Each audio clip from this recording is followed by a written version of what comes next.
Alright, y'all. Welcome to season 2, episode 6 of House of the Dragon. This episode was titled Smallfolk.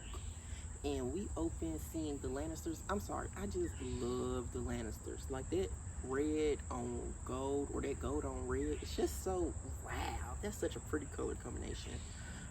But we open seeing the Lannister army. They said I think it was over 1,000 knights, and he said like 7 times the men at arms and archers. So it's probably like it's at least like a 10,000 of them. I'm assuming, but I'm not too sure.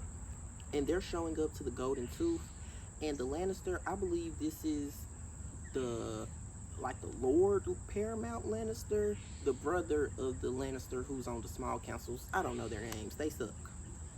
So the Lannister says to send a raven to King's Landing to summon Aemon, because he's like, we're gonna march to Harrenhal when we got Vhagar to protect us. But until then, they're gonna be staying at the Tooth, and I guess the Lord of the Tooth was receiving them, and I think me and him had the same thought, because the Lannisters pulled up with a lion too. Who finna feed this lion, and who finna feed all these people? And then you saying you staying here until Aemon comes. What happened if Aemon don't come? You're not finna sit here and run my coffers dry. No, thank you. So after this, we go to the Green Small Council, and we actually open to see Aemon crumbling up the letter he got from the Raven. And he's mad that they're summoning him like he isn't the Prince Regent. I guess that is true tea. However, there is a big old dragon, Caraxes, with a rider, Daemon, that is in the Riverlands. What are the Lannisters gonna do when Daemon pull up on Caraxes and burn them all? Aemon don't think. But Aemon goes, you're gonna send a letter to your brother and tell him to go to Harrenhal and make haste. Aemon also, in the small council, Aemon wants to make an alliance with the Triarchy to weaken the blockade. It's actually a pretty good plan, because the Lannister and Hightower fleets won't be able to make it to the Gullet in like months. But the Triarchy are on the Stepstones, and it'll be an easier time. And don't forget, they've been fighting. They fought the Stepstones last season, and Aemon believes that the Triarchy will really enjoy beating up Corlys again. They also sent word to the Greyjoys, but the Greyjoys haven't said anything. I believe they called the Lord Greyjoy the Red Kraken. They also proposed to marry Alicent to him to secure that alliance, but Alicent wasn't having it. And also, Aemon wants to send Kristen to Harrenhal and to make Daemon fight a two-front war. So you have the Lannisters marching from the west, and he wants the Kristen to march from the east to have a two-front war in the Riverlands. And after the small council meeting was over, Aemon asked for Alicent to stay, just for him to kick her off the council. I want Aemon dead. I want him dead. I want him dead. I want him dead. I want him dead. Like, he literally is so annoying. He's so stupid. He's so brash. He doesn't have any type of foresight. But he is going to call, he does this later in the episode, he does call for Otto to come and be his hand. So I'll take kicking Alicent off to bring Otto in. But you know, Alicent loves to clock some tea. She loves to gag her children, the people she's in relationships with. It doesn't matter. If Alicent ready to gag you, she gonna gag you. She grabbed his face and stroked his scar and was like, have the indignities of your childhood not yet sufficiently been avenged?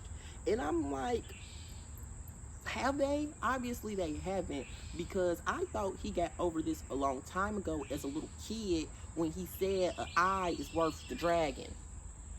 To be honest, you're mad that you got bullied and stuff, but you ride this big old dragon. He's really just overcompensating for being bullied as a child. He needs to get over it, get some therapy. He needs to get some therapy. So after we leave Aemon being mad that he sucks, we go to the Black Small Council, And we see Corliss at the painted table. Remember last episode, he was named Hand of the Hand of the Queen. And we basically see him adjusting his pen before the rest of the council comes. And when they come, we see Sir Stephen Darkwind. And Rhaenyra is basically, she tells him basically the backs are really screwed. They lost Melees. They don't have a large land army. Not only do they not have a large land army, don't forget Dragonstone is an island. So they'd have to sail over there. You know what I mean? It's an island sea. And not only that, Daemon is in the Riverlands doing God knows what under whose allegiance. So they don't really know whose side Daemon on for real. She don't got no army. She just lost her Hand of the Queen and her largest dragon. So the blacks are really in a tough spot. So what she tells him is that his great-great-grandmother, his grandmother's mother, I believe that's what he said. I believe that's what she said, was a Targaryen princess. So he has Targaryen blood. Maybe he can ride a dragon. So after this, we cut again to creepy old Harrenhal, and Daemon is finally having his Viserys vision. I've been wondering when it was gonna happen. I asked about it last episode. At least they not getting freaky deep. Okay, and this vision, they're in the throne room, and they're reliving the argument of the heir for a day. Now, Daemon really was sick Daemon was sick for saying that. And Daemon was really reliving what I'd argue was the worst moment of his life. Not only was he being ridiculed by his brother, he was cast aside and he was stripped of his inheritance. So not only can he not help his brother's mad at him. His brother sent him back to Runestone and said, "You're not my heir anymore." Now what?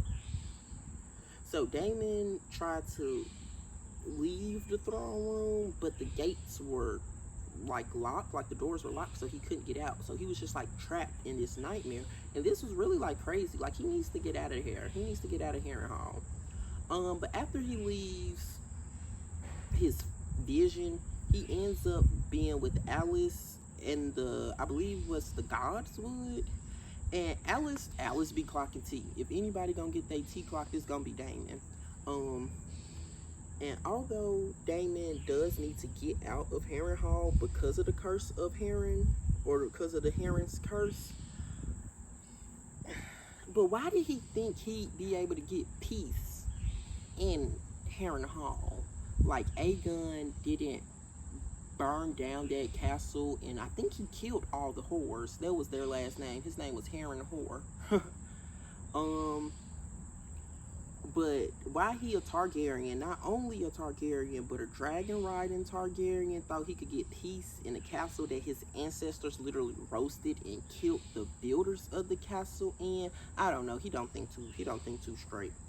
But Alice did say when things no longer please him, he runs. And that's true tea, because he did leave the Stepstones. He did leave Dragonstone. He did leave Pentos. And here he is trying to leave Harrenhal. He just running. But he a track star. He gonna run away when it gets hard. But Daemon really is a big baby with mommy issues, power issues. But at least now he's asking for help. And you know, that's really the first. He really made 2 big boy steps today. Identifying he has a problem and then asking for help. So yay, go Daemon. He put his big boy britches on. Now we're back to Dragonstone, and we're seeing Sir Stephen Darkland trying to tame Sea Smoke. We enter seeing the Dragon's Keeper singing in High Valyrian, and eventually you see Sea Smoke arrive, and they're like, the Hades, Sea Smoke, the Hades, Liddy, serve me, obey. And at first they were kind of like, Sir Stephen was kind of doing it. He was inching closer, but he really just looked so scared. I'm sure had he just walked and got on the dragon saddle, he wouldn't have got burnt to a crisp like he did. But he made it to like the edge of where they were, and he was about to get on, but he said, "Oh, I've done it." And he didn't do nothing. You know what he did? He got burnt up by Sea Smoke. So now Stephen Darkland, who was one of Rhaenyra's Kingsguard, is dead, and this made Sea Smoke flee Dragonstone. So now, not only is one of their Kingsguardmen dead, they also just lost a dragon because he flew away. So after this, we see Corlys, and Corlys is talking to, I believe, is Alan. I don't know the two names of the brothers. Yes, I do, because Adam does something later in the show. So I believe this brother is Alan, the one who pulled Corlys out of the sea that one time. But he basically is asking him to sail with him as his first mate. Alan doesn't really want it, but Corlys is like, wait, you're right, I am the Lord, and you do have to do what I say. So you start tomorrow. So there's that. Now we're in King's Landing, and the small folks are complaining about their living condition, how there's no food, it's only fish, and they're hungry. But you see, they also talked about how during the reign of Viserys, although he did like to drink his wine and his feast, he also didn't have his feast to have his people going hungry, like Aegon does. Well, now Aemon, who really knows who's in control right now? So now we're back on Dragonstone, and we learned that Sea Smoke has fled Dragonstone. Rhaenyra slapped one of them small council members for lecturing her like a child. And I'm not gonna lie, he did get a little out of hand. He was like, see what happened? How we just listened to me, we would have been talking to somebody else and not doing this outlandish plan. And that's not what he said, but that's basically the subtext of what he was saying. And Rhaenyra kind of looked at him, and she smacked him, and she go, oh, it's my fault that you've forgotten to fear me. And you know, that's true tea. Everybody's kind of, see, Rhaenyra's getting it together. She understands that she needs to be feared a little bit, because Rhaenyra really hasn't proven herself to be a fearsome person. Like, why should anybody fear Rhaenyra? To be honest, she's not scary. Daemon gone. Chase just gonna serve face. So what's really going on? So after that, we see Rhaenyra talking to Mysaria about the conditions of the small folks and how they could possibly sway the minds of the small folk in King's Landing to support Rhaenyra over Aegon. They also said that because it'll be harder for the Greens to fight a war abroad if there's turmoil at home. So now we cut to King's Landing, and we see the small folks are hungry, and we're at like a market stall, and the man literally just ran out of food, and it was a long line. So all of these people are hungry, and as that's happening and they're like, oh, there's no food, a royal escort comes across with a couple sheep, and the people are starving while the royals find dying. Even one of the small folks yelled out, your dragon can eat sheep, and yet we have to starve. And it's like, that's true tea. It's a blockade. You know your people are hungry, but you're well fed, your dragon's well fed, but we have to starve to suffer a war that we don't care for. I like how House of the Dragon pays attention to the everyday people, the small folk. Game of Thrones didn't do that much. We swap over to Aemon. Aemon does not understand the minds and feeling of the small folk, because he was like, is it not Rhaenyra who caused the gutlet? Even though she did start the blockade, you're still getting food. I could see if Aemon was up there starving too, if everybody in King's Landing was starving. But it's only the little people who are starving. He eating. And I'm wondering whose council is this, because it's only Aemon, Larys, some other guy, I don't know his name, but eventually the Green Maester walks in, and he says he walks in late and informs the council that Aegon had regained consciousness, even though it wasn't for long. This is also when Aemon talks to Larys and tells him to send word to Otto that he's needs to come and be the hand of the king. So this small council section, it basically told us Aegon is probably going to keep living, Otto is going to be the new hand of the king, and that was it. So after this, we cut to seeing Aegon getting treatment, and you can really just feel how much pain he's in. You can see it, you can hear it, like how he's breathing and whimpering. I hate it. It's almost traumatic. And here come Aemon being annoying. Aemon comes in and he like clasps their hands together and he starts pressing it into Aegon's womb. And he's like, "What do you remember?" Aegon's like, "I don't remember anything." And then Aemon's like, "You tried to challenge Melees. It was a foolish decision, but that didn't happen." Aemon is sitting here literally trying to gaslight his brother on his deathbed. Like, please get out of here. Be so serious. I can't stand Aemon. I'm so ready for him to die. So ready for him to die. That don't sit right with me. It don't sit right with me. It don't. And now we're with Rhaenyra in the Eyrie, and she's talking to one of Rhaenyra's kids about how, you know, some people are, I guess they aren't meant to have great deeds and great feats, but everybody has to serve their roles, duties, and purposes in their own way. And the little boy just like, "I want my mama. I don't know what's going on, but I want my mama." I thought that was funny. And they're kind of like walking in a burnt field, and I'm like, wait, who got a dragon? Because we already seen the little baby dragons, and they like the little baby dragons. Like, you can put that thing in your pocket. But the Lady Aaron comes in and it's like, surprise, Rhaenyra. You can go to Pentos now. Woo! And they had a conversation that basically confirmed that there is a wild dragon living in the Vale. I believe, if I'm not, the dragon could be cannibal or sheep stealer. I believe in the show Nettles rides one of them, but I don't think, I mean, I said in the show, in the book Nettles rides one of them, but I don't think the show is going to show us Nettles. After this, we go to Driftmark, and we're looking at Corlys's bastards, Alan and Adam. And Alan, the one who was who was going to be the first mate, we see him shaving his head, because usually when we see him, he's bald, but this time he has some white stubble showing that he got that white Valyrian hair. And he's having a conversation with his brother, and they're basically on the opposite sides of the spectrum. Alan has the, like, kind of, he's gaining some of that power. I believe Corlys raised him up to the first mate. And he's like, we're never going to truly become, like, we're never going to be accepted. Like, that's not our position. We're not going to be Valyrians. Nothing crazy is going to happen. I'm not going to be the Driftwood. I'm not going to sit on the Driftwood throne. And that's what his little brother, or maybe not his little brother, his brother Adam believes. He's like, we should take this, or you should take this more seriously and try to rank up.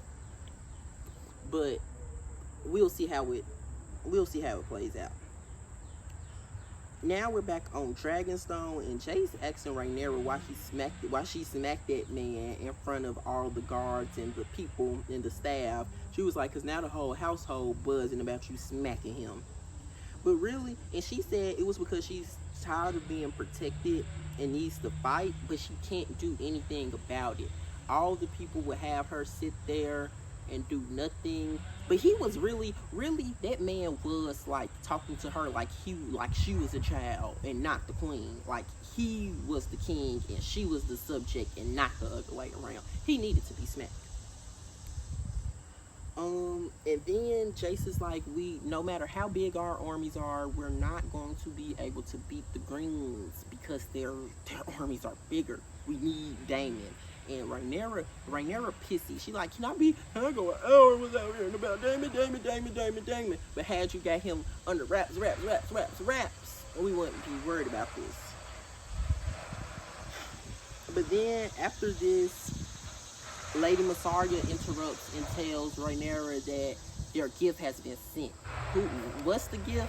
Who knows? But the next scene literally shows us the next gift.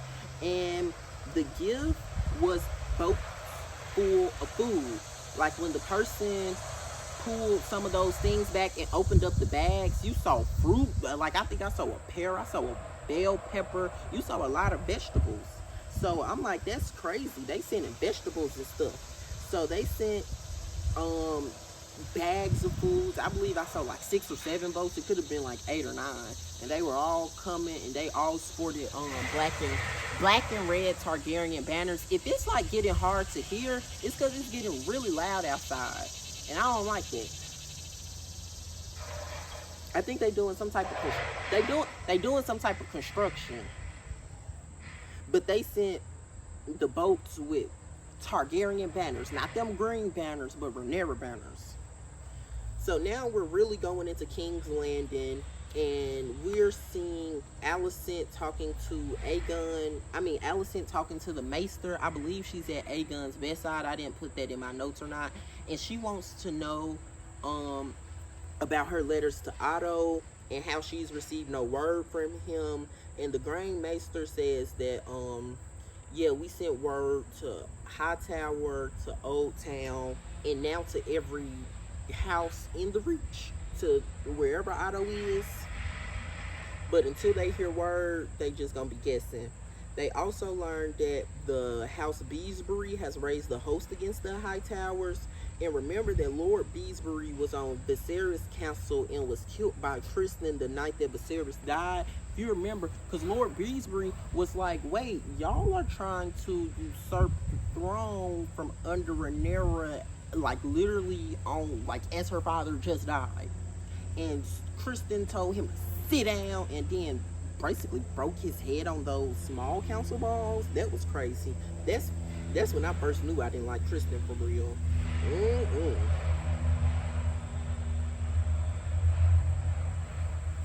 Yeah, also, Alicent be dressed down. And them green dresses, I live for her.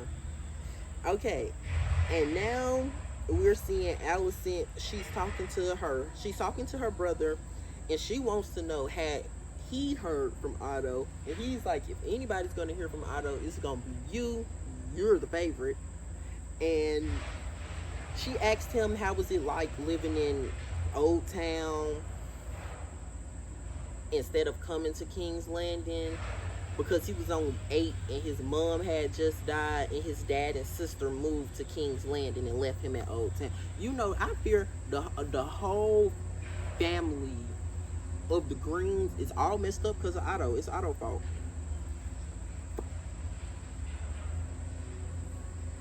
But she was talking to her brother, asking about. Next, she asked how was her son Daeron, and I thought that was just so funny. But you know, it makes sense that she wouldn't know about her son Daeron. We ain't never seen him. I'm sure she ain't seen him since she popped it out. But we learned that he's 16. He basically a good boy. They even said he was kind. And that's like, Daeron seems like the opposite of all of Alicent's other kids. And Alicent was like, dang, you think it was because of court or because I was their mama? Maybe it was a little mix of both. And next, okay, to be honest, Alicent going on a world tour. Well, no.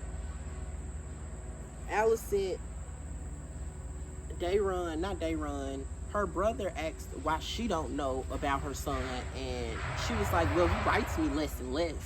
And it's because he's 16. He probably don't care to send a bunch of letters. And after this, we see her with Helaena, and Helaena, she's playing with her bugs, and she's like, this one stopped chirping. Isn't that weird? So I wonder what that's gonna signify. I wonder if that's a prophecy or if it's not. I wonder why Helaena isn't listened to more, because after the Beast Beneath the Boards, I really would have listened to everything she said.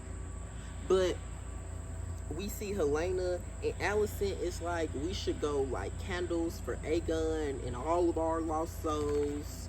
So then we leave them and we see Sir Hugh. Sir Hugh is in King's Landing and he pet that dog. So shout out, we get another doggy appearance. Still gotta come up with a name for the dog. Well, this season about finna be over. So we don't got too many more days to come up with a name for the doggy. But suddenly we see people running through the streets with food. And he's like, where did you get this food from? And he's like, the beaches, Rhaenyra sent us food. Even now she thinks of us. And so they're running and they're fighting through the street for food. You see him beat some dude up over some lettuce and some carrots. I mean, he could at least stab them over a little slab of meat. But we cut from this to see Alicent and Helaena in the set, and they're barely even praying for real. Before the guard busts in, it's like, we gotta go. And there's a large mob outside, and they're booing them. And I really can't believe that Alicent and Helena are catching Aegon and Aemon strays. Like truly, justice for Helena and Alicent. They do not deserve this travesty, this mockery that's being thrust upon them. They were just in the step trying to pray, but I guess them people just trying to eat. And you know what happened? And this was so embarrassing. I feel for my girl. Somebody called Alicent the queen of fishes and threw a fish at her face. And then she got all the fish guts on. Oh my God. This scene was really chaotic. Alicent done tumbled down the stairs. Helena making them faces she be making with her eyes. And somebody a small folk end up grabbing Alicent's arm. And the King's Guard brings out his sword, and Alicent's like, no! But before he chopped that arm off, so now Alicent unhanded though. the man done lost his arm, and everybody kind of like in shock for a second. And Alicent's like, sheathe your swords, sheathe your swords, sheathe your swords. And that really got the small folk riled up though. So now they're like, oh, you chopping off arms and stuff? So now they going on full riot, and Alicent and Helena, when I tell you they booking it, this scene really gave me Sansa flashbacks. Like this gave me Sansa PSD, because my girls was running, the guards is fighting for their lives. Some of the guards got jumped, like it was crazy. I really can't believe that Alicent and Helena had to suffer that. Now Helena really not gonna like the small folk. Not only do she not know them, they tried to kill her. You know, justice for Helena and Alicent, because that was sick. That was sick work. That truly was sick work. After that, we see Aegon in his nasty, burnt up, crispy body. Nasty, nasty, nasty. Hate looking at him. And Larys is in there, and you can tell Larys really got a foot fetish, because Aegon's foot has not been propped up this whole time, and we have not seen Larys in there this whole time. But as soon as that foot propped up, we find Larys. Larys basically going there to bully Aegon. He go, oh, yep, you just like me. And my twisted club foot, the only thing I got to use is my mind. The only thing you got to use is your mind. But see, for Aegon, that's a threat, because Aegon dumber than a box of rocks. Aegon is a cow in the brain. He move for brains, so that's a threat to him. Imagine being dumber than a box of rocks, and the last thing you have to you that can work is your brain. Suicide. He needs to kill himself because he's going to be useless. Next, we're in Freaky Harry Hall, and I need Daemon to lay off the wacky weed, because the visions are getting out of hand. We got Viserys over here crying over Aemma, and he kind of just like hugs him. I guess like maybe the only time Daemon can be of some help is after the other person has already died. Like it's too late to try to console him, bestie. He dead, and so is his wife. But after we leave the freaky vision, Simon informs Daemon that Lord Grover Tully has died, and that Oscar Tully is now the Lord Paramount of the Riverlands. Daemon asked how Lord Grover died, and Simon was like, well, you know he was sick. We even sent Alice. Well, Alice volunteered her help. She applied her craft, but he still died. I think Alice killed him though, because Alice and Daemon had a conversation last episode, and she was like, give it 2 or 3 days and the winds will change. So they were definitely doing something freaky. Okay, after this, I found out that it's called, I should know the name of the city, Spicetown, and we see Adam, the younger brother, maybe not the younger brother, but Adam's brother. No, but Alan's brother. This is Adam. And he's being chased by Sea Smoke, and he run the whole time for Sea Smoke, but Sea Smoke still pull up on him and get all in his face. Now he ends up taming Sea Smoke, so now Adam is Sea Smoke's dragon rider. But I think Sea Smoke chased him down like that because he looks like Rhaenyra. Both of their fathers were Corlys. It's possible that they look similar to to Sea Smoke, and one of my friends was like, Sea Smoke was like, "Why you running from me, Rhaenyra? Come back! Like, what's going on? And why your hair not blonde no more?" That was funny. So after this, we go to Dragonstone, and we see Rhaenyra is talking to Mysaria, and Rhaenyra doesn't think she can win the war. We go to find out that the reason Daemon and Rhaenyra have that freaky relationship is because they both want what each other has. Daemon wants to be the heir, he wants the power, but Rhaenyra really just wishes she was a man. That's what them getting married fixed. Daemon gets his power, and Rhaenyra gets, I guess, some of the adjacent respect of a man, but not really. And they shared a touching moment about how Mysaria was raped by her dad when she was younger. She got pregnant, and now she can't have kids because of it. But I don't think the baby survived, because I feel like if she had a child, we would see it. And after that's when she decided not to trust anybody, but she trusts Rhaenyra, because Rhaenyra is steadfast, and she thinks that she's a good queen. And then they hug for a really long time, and then they kiss. And the kiss really made me mad, because why is Rhaenyra cheating on Alicent? Like, what's going on? Like, what's going on here? Don't piss me off. Don't piss me off. Rhaenyra cannot stay faithful. She cheated on Rhaenyra. She was getting freaky with Kristen. She was getting freaky with Daemon. Even when I'm talking about when she was a little girl, she was getting freaky with Daemon. I mean, that's not really her fault, because her uncle groomed her. She got freaky with Harwin Strong. You know, she just can't be committed. And then we learned that Adam. That's when Rhaenyra learns that Adam rides Sea Smoke. And I promise you, it's because he reminds Sea Smoke of Rhaenyra. But that was the end of that episode called Smallfolk, because it truly kind of was centered around the Smallfolk, and more so how the nobles interact with the Smallfolk.